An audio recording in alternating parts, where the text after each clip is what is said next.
Hello moms, hello dads, welcome to my channel mommies and daddies. आज मैं आप सबके लिए एक ऐसा टॉपिक लेके आई हूँ जिस टॉपिक को सुन के जितनी भी प्रेग्नेंट लेडीज़ हैं वो यही सोचेंगी कि सीरियसली ऐसा क्यों होता है। दैट इज़ बैक एक इन प्रेगनेंसी। जो भी मदर्स बनने वाली है ना, उन्हें इस पेन से तो गुजरना ही पड़ता है नॉर्मली। तो आज मैं आपके साथ ना वो एक कुछ रीज़न्स डिस्कस करूँगी और कुछ टिप्स डिस्कस करूँगी कि बैकएक होती क्यों है और हम इससे बच कैसे सकते हैं। गाइज़, अगर आप सबको मेरी वीडियो अच्छी लगे तो प्लीज़ लाइक एंड शेयर कीजिए, ऑल्सो सब्सक्राइब माई चैनल। सो चलो अब इस पे बात करते हैं। बैकएक होता क्यों है? बहुत सारे रीज़न्स हैं बैकएक होने के। बैकएक होने के बहुत सारे रीज़न्स हैं। सबसे पहला रीज़न है पोस्चर। अगर आपका पोस्चर करेक्ट नहीं होगा तो आपको बैकएक होगी ही होगी। While sleeping, while standing.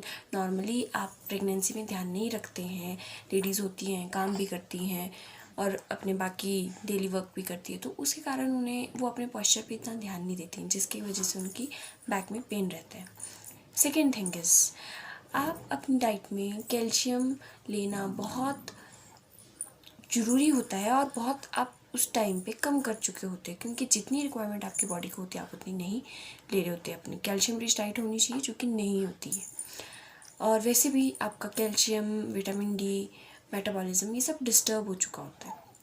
Now the third thing is कि पेन रहने की सबसे मेजर जो वजह है, आपकी बॉडी जो है वो प्रिपेयर कर रही होती है कि एक बेबी को आपकी बॉडी से बाहर कैसे लाए, और उसके लिए आपकी बॉडी में ऐसी चेंजेस आते हैं। आपकी बॉडी प्रेगनेंसी के फर्स्ट डे से प्रिपेयर करना शुरू कर देती है अपने आप को, जिसके कारण कईयों के एब्डोमिनल में भी पेन रहता है और कईयों के बैक एक में पेन रहता है। होता क्या है, बॉडी में एक रिलैक्सिन हार्मोन नाम का एक हार्मोन होता है और उससे क्या होता है कि आपके जो लिगामेंट्स हैं वो लूज़ हो जाते हैं। जो आपके जॉइंट्स हैं उनमें इतनी फ्लेक्सिबिलिटी हो जाती है कि उन्हें जब आप हिलते हैं, खड़े होते हैं, बैठते हैं, कोई भी काम करते हैं, तो ज़्यादा फ्लेक्सिबल होने के कारण आपकी वो जॉइंट्स में कुछ ज़्यादा मोबिलिटी आ जाती है, जिसके कारण आपकी बैक में पेन होता है। Okay, so now next point देखो, हाई हील्स और लॉन्ग आवर्स काम करना, ये सब आपकी बैक पे ही इफ़ेक्ट करते हैं। अगर आप बहुत लंबे टाइम तक खड़े होकर काम कर रहे हैं तो उससे क्या होगा कि आपकी बैक में पेन आएगा। अगर आप बहुत वॉकिंग कर रहे हैं विद हाई हील्स, आपकी बैक में पेन आएगा। सो ये भी एक कारण रहता है जिसके कारण आपकी बैक में पेन आता है। नाउ देखो, हमें भी पता है एक कॉमन सा, नेक्स्ट पॉइंट में हम क्या काउंट करते हैं, वेट। हमें भी पता है कॉमन सी बात है कि हमारा भी वेट इंक्रीज़ होता है, बेबी का भी वेट इंक्रीज़ होता है। बेबी का वेट इंक्रीज़ हो रहा है तभी हमारा वेट इंक्रीज़ हो रहा है, और हमारी बॉडी जितना नॉर्मल वेट वो संभाल रही होती है उसे उससे ज़्यादा वेट संभालना पड़ता है, जिसके कारण क्या होता है कि बॉडी को अपना ऐसा जो स्ट्रेट पोस्चर होता है वो पोस्चर ऐसे हो जाता है लिटिल बिट, उसे बैलेंस करना होता है। वेट गेन हो रहा होता है बॉडी का, वो संभालना होता है, उसके कारण पेन कहाँ जाता है, बैक में। आपको जो स्ट्रेस पड़ता है वो आपकी बैक में पड़ता है। Now next point, centre of gravity. आपका बेबी है आपकी टमी में, आपका टमी डे बाय डे बढ़ेगा जैसे जैसे आपका बेबी ग्रो करेगा। उससे क्या होगा, आपका बेबी ग्रो कर रहा है तो आपका पेट भी बढ़ रहा है, और जब आपका पेट बढ़ रहा है तो जो आपका body posture, straight body posture ये है वो ऐसे बेंड हो जाएगा। पेट बढ़ रहा है ना, सो क्या होगा कि यहाँ पे ये बैक पे स्ट्रेस पड़ेगा और बॉडी क्या करेगी, अपनी सेंटर ऑफ ग्रेविटी को बैलेंस करने की कोशिश करेगी। जब वो अपनी सेंटर ऑफ ग्रेविटी को बैलेंस करने की कोशिश करती है तो सारा स्ट्रेस बैक पे पड़ता है, उसके कारण आपकी बैक पे पेन होता है। नाउ आपको ये तो मैंने बताया रीजंस, अब कुछ ऐसे टिप्स, कुछ ऐसी प्रिवेंशन टिप्स जो कि आपको आपकी बैकएक में रिलीफ दे सकता है। सबसे पहले तो मैं कहूँगी कि take more and more calcium in your diet. आप डेली की 1 कटोरी दही लीजिए, आप दूध लीजिए, 2 टाइम दूध लीजिए, प्लस जो सप्लीमेंट्स आपको डॉक्टर देते हैं इस टाइम पे, डॉक्टर कैल्शियम और विटामिन डी के सप्लीमेंट्स देते हैं क्योंकि बॉडी में इसकी रिक्वायरमेंट बहुत ज़्यादा होती है, तो वो आप अपनी डाइट में रेगुलर रखिए। अगर आप उसे रेगुलर नहीं रखेंगे तो उससे आपको ही प्रॉब्लम आएगी। और इस टाइम पे आपको भी अपना ध्यान रखना है, बेबी के साथ साथ आपको अपना भी ध्यान रखना है। नॉट इनफैक्ट ये आपको प्रेगनेंसी में ही नहीं, पोस्ट प्रेगनेंसी में भी आपको बैकएक की प्रॉब्लम रहेगी, तो आपको ये ध्यान रखना है कि आपको कैल्शियम अपनी डाइट में रेगुलर रखना है। जो सप्लीमेंट्स आपको डॉक्टर देंगे वो आपको उस टाइम पे भी रेगुलर रखने हैं।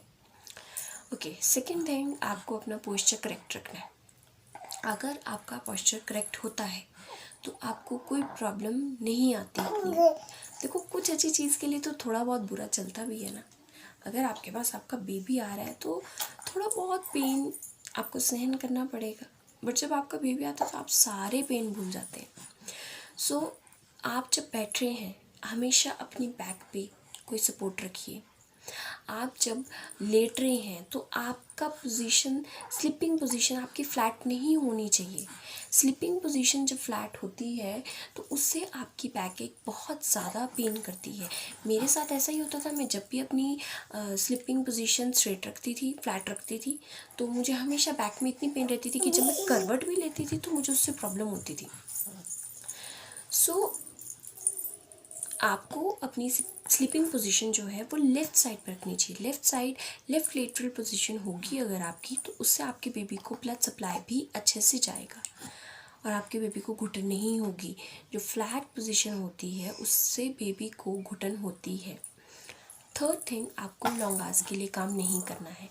काम करिए फिर रेस्ट लीजिए, थोड़ा सा काम करिए फिर रेस्ट लीजिए। लॉन्ग आवर्स के लिए खड़े नहीं रहना है। अगर आपका काम ऐसा है, आपको किचन का काम भी करना है, तो आप उसे ऐसे करिए कि थोड़ी देर के लिए किया और थोड़ी देर के लिए फिर रेस्ट किया, फिर किया काम, फिर रेस्ट किया।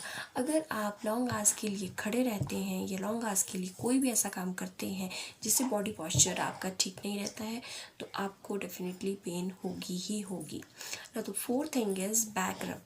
आप बैक मसाज ले सकते हैं, और इतना कि तो बनता है कि आप अपने हस्बैंड से इतनी की मेहनत तो करवाएं कि आपका बैक में, वो आपके बैक में रब करें, मसाज करें, लाइट हाथों से, हल्के हाथों से वो आपकी मसाज करें ताकि आपको रिलैक्स मिले। And I am so sure कि आपको रिलैक्स मिलेगा, बट बस कुछ चीज़ों का ध्यान रखना है आपको। नाउ फिफ्थ पॉइंट इज़ कि हाई हील्स का यूज़ नहीं करना है। Don't use high heels. अगर आप हाई हील्स यूज़ करते हैं तो आपको पेन होगा ही होगा। नेक्स्ट पॉइंट इज़, आप गर्म पानी की बॉटल का सेक ले सकते हैं। जब भी आपको ऐसा लगे कि आपको पेन है, आप गर्म पानी की बॉटल का सेक ले लीजिए, वो कोई हार्मफुल नहीं है। सेवेंथ थिंग इज़, आप डॉक्टर के पास ही जाइए अगर आपको पेन ज़्यादा होता है, because taking of pills is not good. आप पेन किलर ले लें, आपको डॉक्टर ने कहा कि आपको पेन हो तो आप सिंपल पैरासीटामॉल ले सकते हैं, वो एक पॉइंट तक ठीक है, बट अगर आपको हमेशा पेन है and you are always taking pills and pills, so वो ठीक नहीं है।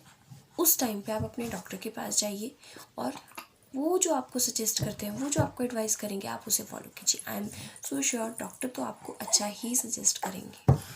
Now last but not the least, exercises. अगर आपको ज़्यादा ही पेन है तो आप अपने फिजियोथेरेपिस्ट से, या फिर आपका जो भी आपके कोई नोन में हो जो स्पेशलाइज्ड हो इन प्रेगनेंसी एक्सरसाइजेस के लिए, आप उनके पास जाइए, वो एक्सरसाइजेस कीजिए, आपको बहुत रिलीफ मिलेगा। गाइस, अगर आप इन चीज़ों का ध्यान रखते हैं कि किन कारणों से आपको पेन हो रहा है और किन प्रिकॉशनरी मेजर्स को लेकर आप ठीक रह सकते हैं, तो डेफिनेटली आपकी बैकएक बहुत कम हो जाएगी। अगर आप सबको मेरी वीडियो पसंद आई हो तो प्लीज़ लाइक एंड शेयर करना मत भूलिए. Also subscribe my channel. Please please please guys, thank you for supporting me. और अगर आप सबको किसी भी टॉपिक पे कोई वीडियो चाहिए तो प्लीज़ मुझे कमेंट कीजिए. मैं कोशिश करूँगी कि मैं नेक्स्ट वीडियो बनाऊँ उस टॉपिक पे और वो वीडियो आपके लिए पूरी हेल्पफुल रहे. Thank you.